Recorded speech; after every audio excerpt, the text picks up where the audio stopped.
My name is Garrett Pergue. I would like to use my time to share a conspiracy theory with you. At this time, it is more than clear of the insolvent state of our economy, referred to as the recession.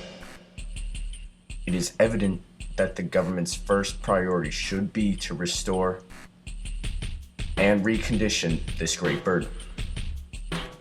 We know there have been major steps to undo this impairment. We've all seen the headlines.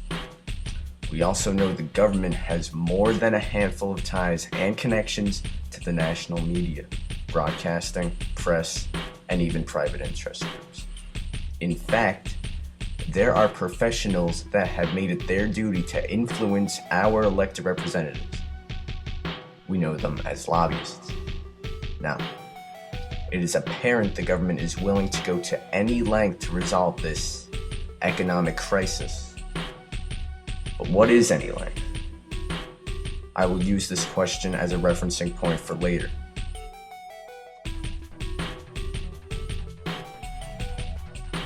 Doomsday, Armageddon, Judgment Day, the end of existence and time itself for all humans.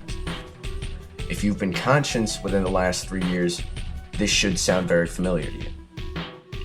It seems as though the doomsday scenario is almost everywhere and anywhere nowadays. We've all seen the documentaries, blockbuster thrillers, subway signs, news shows.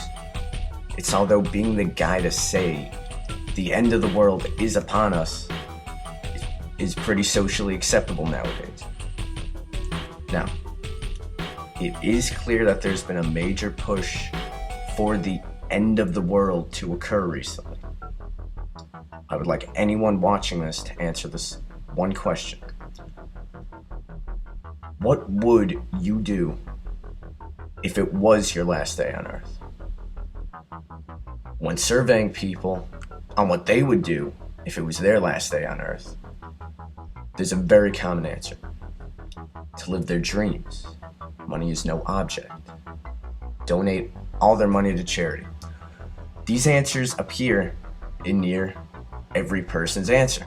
Now, to anyone savvy in the art of the stock market, it's unmistakable that economic movement creates wealth. The squander of money is beneficial to the stock market. People spend, stocks go up. People don't, stocks plummet. It's the most basic rule of Wall Street. Now, I know what your impression of this concept must be. Well, just because there are films and literature on the possibility of a doomsday doesn't necessarily indicate that every single person will be reckless and irresponsible with their money. This is true. However, I want to ask you another question. Is it possible for an idea or a thought to remain in your head without necessarily noticing its presence or effect? Well, just this year, a test was conducted where both groups were given identical answer sheets. The only difference, a small flag placed on the left-hand corner. The results were surprising. That, in fact, the flag had shifted voter ideology to be conservative. This not only proves that imagery can play a role in the human mind, but in fact can be used towards political gain. Now, the process in which our brains analyze situations is a bit tricky, because now it is proven fact that we, or our subconscious mind, create and make our decisions based on the environment and surroundings of the subject.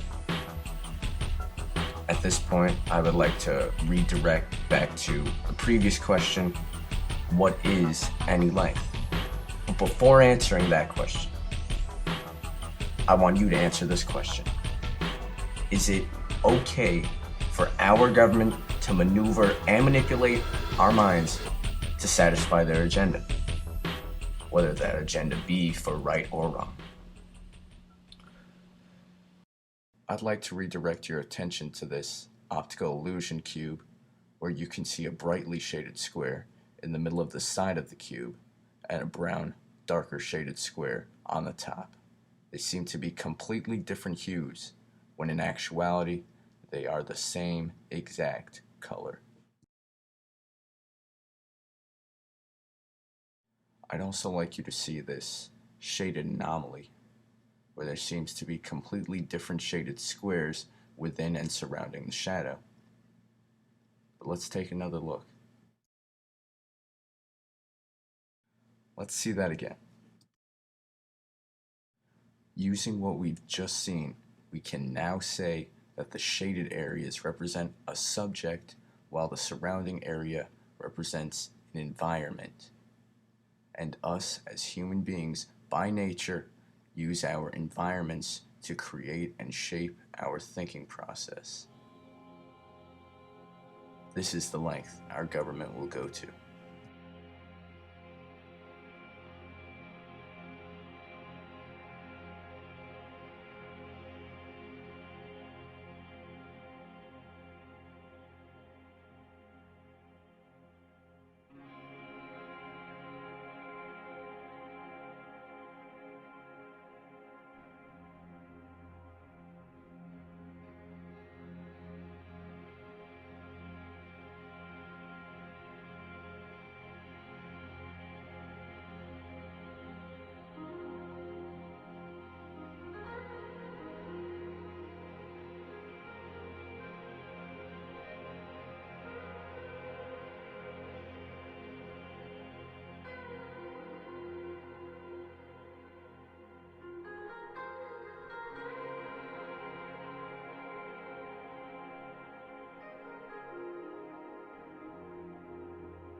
And danger. Continuing danger. Hour of danger. Very, very dangerous world. A grave new threat.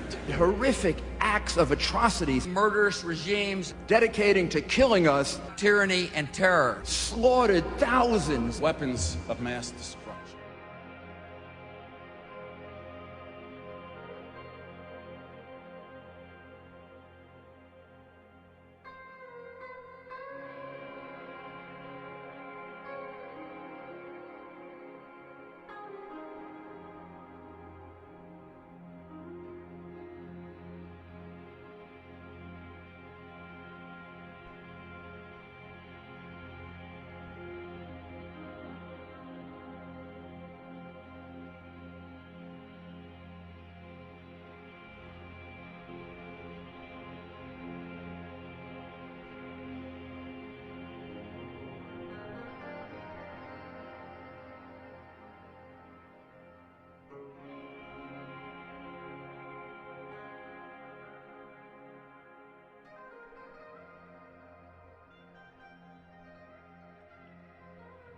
Scary, isn't it? The way we've been taught, the way we think, so oppositional to this idea, which makes it so much harder to believe as a reality. Because if it is true, that would be almost like lying, wouldn't it? And we know the government has never done that before. He had weapons of mass destruction. Well, I'm not a crook. I did not have sexual relations with that woman. The questions we can ask are scary. But I believe the true fear lies in the answers. These questions must be asked, even when they are hard to fathom. I've always been scared. Scared of the answers. Scared of the truth. Is it real? Who's in control? Who are they? What do they want? What are their names? Who is responsible? Why did this happen? Is there an alternative motive? Why are they there? Why are we here? Who do we trust? Is there separation of church and state? Is there separation of wealth and power? Why are you avoiding the question? Why are you avoiding the issues? Is it real? Are you real? Am I real?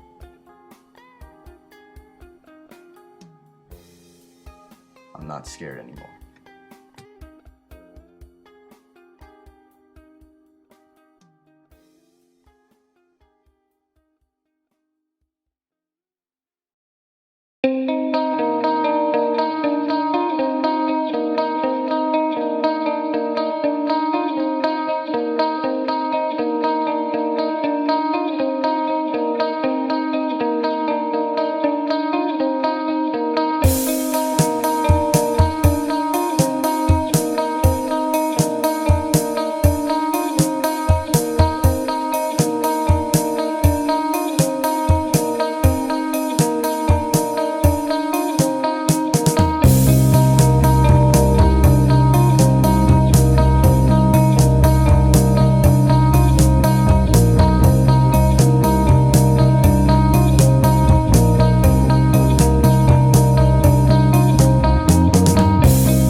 With the information I am given, I am forced to serve this as my concluding statement. Your government is very secretive and sneaky, probably due to an alternative motive, whereas the amount of information we know and are given is insurmountable to the factors that are at hand. This forces me to believe that, in theory, your government resembles an iceberg, where only the tip of the iceberg is exposed above the surface, and in accordance with what lies beneath is massive and astonishing, but likely will never be brought to light and be seen above the surface.